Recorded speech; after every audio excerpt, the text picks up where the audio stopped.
You wake up at 3 a.m. again. The same hollow ache in your chest. The same question burning through your mind like acid. Is this it? Is this the life I'm supposed to be living? You roll over, stare at the ceiling, and feel like a stranger in your own skin. Here's what nobody tells you about that feeling. It's not depression. It's not failure. It's your soul screaming that you've been living someone else's blueprint. Right now, millions of people are walking through their days like ghosts. They have the job, the relationship, the Instagram-worthy life, and yet they feel empty. Hollow, like they're performing in a play they never auditioned for. You know this feeling because you've lived it. Maybe you're living it right now. And every self-help guru tells you the same garbage. Just think positive, set goals, manifest your dreams, but they're giving you band-aids for a bullet wound. The truth is, most people die at 25 and get buried at 75. They spend their entire lives running from the one person they need to meet, themselves. They build elaborate personas, perfect masks that hide the raw, unpolished truth of who they really are. And somewhere along the way, they forget that the mask isn't real. The mask becomes their prison. But what if I told you that feeling lost isn't a bug in your system? What if it's a feature? What if that 3 a.m. existential crisis isn't your breakdown, but your breakthrough trying to happen? Carl Jung, the Swiss psychiatrist who mapped the human psyche like no one before or since, called this the process of individuation. It's not pretty. It's not comfortable. But it's the only path to becoming who you're actually supposed to be. This isn't another productivity hack video. This isn't about optimizing your morning routine or building better habits. This is about the 11 timeless rules that will help you secure not just your future, but your soul. These aren't my rules. They're not some guru's rules. They're the laws that govern human transformation, discovered by people who dared to look into the abyss of their own consciousness and found gold. The first rule will shatter everything you think you know about success. The 7th rule will show you why your biggest failures are actually your greatest teachers. And the 11th rule will give you the key to unlocking a version of yourself you didn't even know existed. But I have to warn you, once you see these truths, you can't unsee them. Once you start this journey, there's no going back to the comfortable lie of your old life. So here asks the question, are you ready to meet the person you've been hiding from your entire life? Let's start with something that will make you uncomfortable. The reason you feel lost isn't because you don't know what you want. It's because you've been taught to want the wrong things. From the moment you could walk, society began programming you. Your parents, your teachers, your culture, they all had a blueprint for who you should become. Get good grades. Go to college. Get a safe job. Buy a house. Get married. Have kids. Retire. Die. But here's what they didn't tell you. That blueprint wasn't designed for you. It was designed for them. It was designed to create predictable, controllable, productive members of society. It wasn't designed to create extraordinary human beings. It wasn't designed to create you. Jung called this programmed version of yourself the persona. It's the mask you wear to fit in, to be accepted, to avoid rejection. And for most people, the persona becomes so strong that they forget there's a real person underneath. They become the role they play. The problem is, the persona is never enough.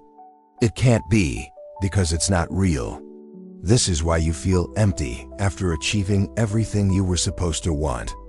You got the promotion, but it didn't fulfill you. You bought the house, but it didn't make you happy. You found the relationship, but something still feels missing. That's because you've been feeding the persona while starving your authentic self. Rule number 1, stop living someone else's definition of success and start defining your own. This sounds simple, but it's the hardest thing you'll ever do. Because the moment you step off the prescribed path, everyone around you will try to pull you back on. They'll call you crazy. They'll say you're having a midlife crisis. They'll project their own fears onto your courage. But here's what's really happening. You're waking up. You're beginning the process Jung called individuation. You're starting to separate who you really are from who you've been told to be.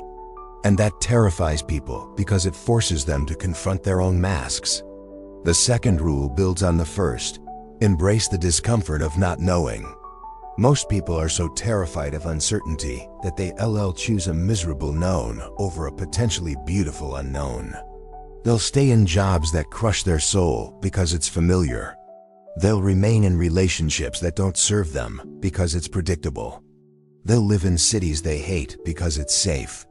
But growth lives in the space between who you are and who you could become. And that space is uncomfortable. It's supposed to be. That discomfort is your internal GPS telling you you're moving in the right direction. When you feel that familiar ache of uncertainty, don't run from it. Lean into it. It's the feeling of your authentic self trying to emerge. Think about it this way. Every butterfly was once a caterpillar that had to dissolve completely before it could become something magnificent. The process isn't pretty. The caterpillar doesn't know what it's becoming. It just knows it has to surrender to the transformation. You're no different. Rule number 3. Your shadow is not your enemy. It's your power. This is where Jung's work gets really profound and really uncomfortable. The shadow is everything about yourself that you've rejected, denied, or tried to hide. It's your anger when you've been taught to be nice. It's your ambition when you've been taught to be humble. It's your sexuality when you've been taught to be pure. It's your darkness when you've been taught to be light. Most people spend their entire lives running from their shadow. They project it onto others. They judge in other people what they can't accept in themselves. But here's the secret. Your shadow contains your greatest power. The parts of yourself you've rejected are often the very qualities you need to become whole. A woman who has been taught to be agreeable might discover that her suppressed anger is actually her capacity for healthy boundaries. A man who has been taught to be strong might find that his rejected vulnerability is actually his path to authentic connection. Your shadow isn't the enemy of your light. It's the soil in which your authentic self grows. This is shadow work, the process of integrating the rejected parts of yourself. It's not about becoming a terrible person. It's about becoming a complete person. Because when you deny parts of yourself, you're not just rejecting the negative qualities. You're also rejecting the positive qualities that are connected to them. Rule number 4. Follow the synchronicities. Jung discovered something extraordinary. When you're on the right path, the universe begins to conspire to help you. He called these meaningful coincidences synchronicities. They're not random. They're not luck. They're signs that you're aligned with your authentic path. Maybe you've been thinking about changing careers, and suddenly you meet someone who works in the exact field you're interested in. Maybe you've been struggling with a problem, and you randomly encounter a book that has the answer.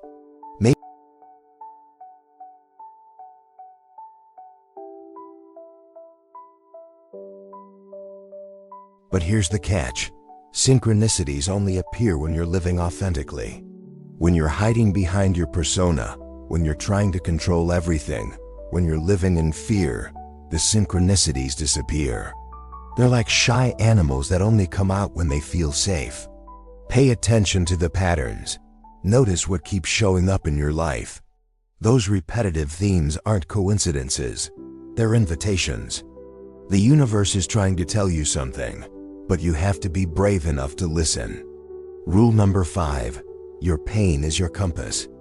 This might be the most counterintuitive rule of all, but it's also the most important. We've been conditioned to believe that pain is bad, that we should avoid it at all costs. But pain is information. Pain is your internal guidance system telling you when something is out of alignment. Emotional pain works the same way physical pain does. If you touch a hot stove, pain tells you to pull your hand away. If you're in a situation that's harming your soul, emotional pain tells you to make a change. The problem is, most people either numb the pain or blame it on external circumstances. They never use it as the compass it's meant to be. Your pain is showing you where you're betraying yourself, where you're settling for less than you deserve. where you're giving your power away, where you're not honoring your authentic nature. Instead of running from pain, get curious about it. What is it trying to tell you? What needs to change? This doesn't mean you should seek out suffering or glorify it. It means you should stop being afraid of it.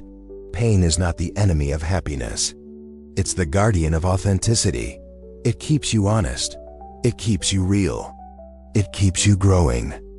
Rule number 6, master the art of saying no. This might sound simple, but it's revolutionary. Most people are addicted to saying yes. They say yes to opportunities they don't want. They say yes to people who drain their energy. They say yes to commitments that don't align with their values.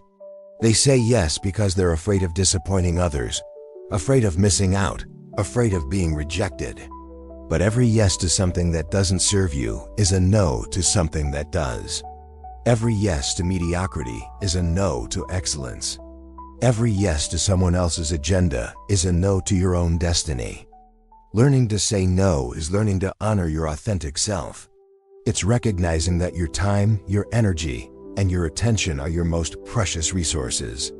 And just like any precious resource, they should be invested wisely, not squandered carelessly. When you master the art of saying no, something magical happens. The quality of your yeses improves dramatically. You start saying yes to things that actually matter. You start saying yes to opportunities that align with your purpose. You start saying yes to people who appreciate and support your authentic self. Rule number 7. Your failures are your initiation rites. Here's something that might blow your mind. Your biggest failures aren't random bad luck. They're not punishments. They're initiation rites. They're the universe's way of preparing you for the next level of your evolution.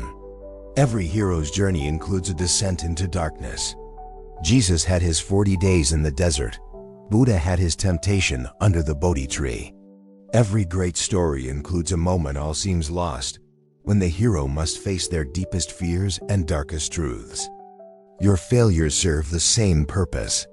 They strip away your illusions. They force you to confront parts of yourself you'd rather ignore. They teach you lessons that success never could. They develop in you the depth, the wisdom, and the compassion that can only come from having been broken and choosing to rebuild.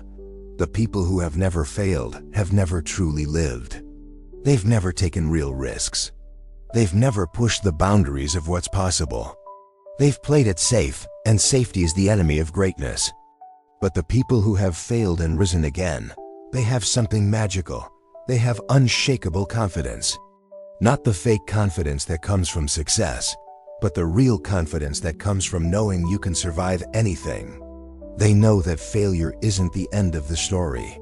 It's the beginning of wisdom. Rule number 8. Cultivate solitude, not loneliness. There's a profound difference between solitude and loneliness, and understanding this difference will transform your life. Loneliness is the pain of being disconnected from others. Solitude is the joy of being connected to yourself. In our hyper-connected world, true solitude has become a rare commodity. We're always plugged in, always available, always consuming other people's thoughts and opinions and lives. But in the noise of constant connection, we've lost the ability to hear our own voice. Solitude is where you meet yourself. It's where you discover what you actually think, not what you've been told to think. It's where you feel what you actually feel, not what you think you should feel. It's where your authentic self can finally breathe. The greatest artists, thinkers, and leaders in history all understood the power of solitude. They knew that the most important conversations happen when you're alone with your thoughts. They knew that clarity comes not from more input, but from space to process what you already know. Make solitude a practice. Create sacred space in your life where you can just be with yourself. No phone, no distractions, no agenda. Just you and the vast mystery of your own consciousness. You'll be amazed at what emerges from that space. Rule number 9. Question everything, especially your beliefs. Your beliefs are not you. They're not sacred. They're not unchangeable. They're tools. And like any tool, They should be evaluated based on how well they serve you. The belief that served you at 20 might be limiting you at 30. The belief that worked in your family of origin might be sabotaging your chosen family. Most people inherit their beliefs like they inherit their eye color, without question or examination. But beliefs have power. They shape your perception, your decisions, your reality. If you want to change your life, you have to be willing to change your beliefs. This doesn't mean becoming cynical or nihilistic. It means becoming curious. It means holding your beliefs lightly, like hypotheses to be tested rather than truths to be defended. It means being willing to be wrong about things you've been certain about for years. The people who transform their lives are the people who are willing to question their assumptions about what is possible, what's normal, what's acceptable. They're willing to think thoughts they've never thought and consider possibilities they've never considered. Rule number 10. Your energy is your most valuable currency. You can make more money, but you can't make more time or energy. Yet most people treat their energy like it's infinite and renewable. They give it away freely to anyone who asks. They spend it on activities that drain them. They invest it in relationships that don't give back. Your energy is not just physical. It's emotional, mental, and spiritual. Every interaction either adds to your energy or subtracts from it. Every environment either supports your energy or depletes it. Every thought either energizes you or exhausts you. Becoming an energy steward means paying attention to these dynamics. It means surrounding yourself with people who uplift you. It means engaging in activities that restore you. It means thinking thoughts that empower you. It means creating environments that support your highest self. When you become conscious of your energy, everything changes. You stop tolerating energy vampires. You start seeking out energy givers. You make decisions based not just on what's logical or expected, but on what feels energetically right. And here's the beautiful paradox. When you protect your energy, you actually have more to give.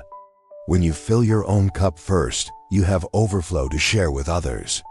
When you honor your own energetic needs, you show up more fully in all areas of your life. Rule number 11. Trust the process, especially when you can't see the destination. This is the master rule, the one that makes all the others possible. Life is not a problem to be solved. It's a mystery to be lived. You don't have to have all the answers.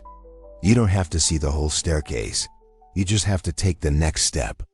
The people who secure their future aren't the ones who have it all figured out. They're the ones who trust the unfolding. They're the ones who have faith in their own evolution. They're the ones who understand that becoming who you meant to be is not a destination, but a process. This process requires patience. It requires trust. It requires the willingness to not know, to be uncomfortable, to let go of who you've been in order to become who you're meant to be.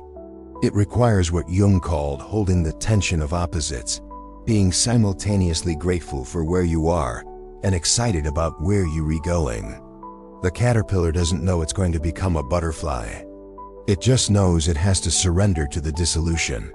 The seed doesn't know it's going to become a tree.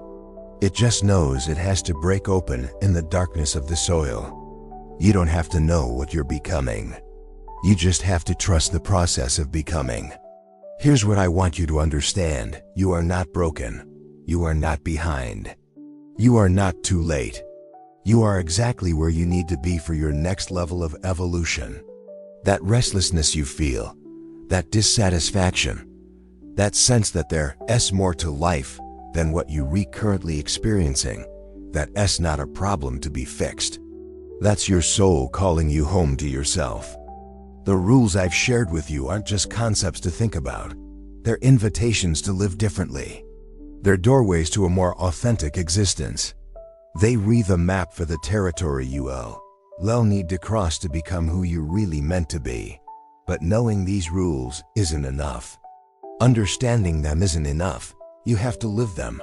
You have to embody them. You have to let them change you from the inside out. Start with one rule. Pick the one that resonates most deeply with you. The one that makes you feel both excited and terrified. That's your edge. That's where your growth lives. That's where your future self is waiting for you to have the courage to take the first step. The world doesn't need another person living someone else's dream. The world needs you, the real you, the authentic you, the you that exists underneath all the conditioning and expectations and fears. That person has something unique to offer, something that can't be replicated or replaced. Your future isn't something that happens to you. It's something you create, one choice at a time, one day at a time, one courageous step at a time. And these 11 rules? They're your compass for that journey. The question isn't whether you're ready. The question is whether you're willing to let go of who you've been, willing to embrace who you're becoming, willing to trust the process even when you can't see the destination. Your authentic self is not a project to be completed. It's a reality to be lived. And that reality starts now with whatever step you're brave enough to take next. So what will it be? Will you continue living the life you think you should live? Or will you finally start living the life you were born to live? The choice, as always, is yours. But remember, every day you wait is a day you're not becoming who you meant to be. And the world is waiting for that person to show up. The journey starts with a single step. The transformation starts with a single choice. Your future starts with a single moment of courage. That moment is now. That choice is yours. That future is waiting. What are you going to do about it?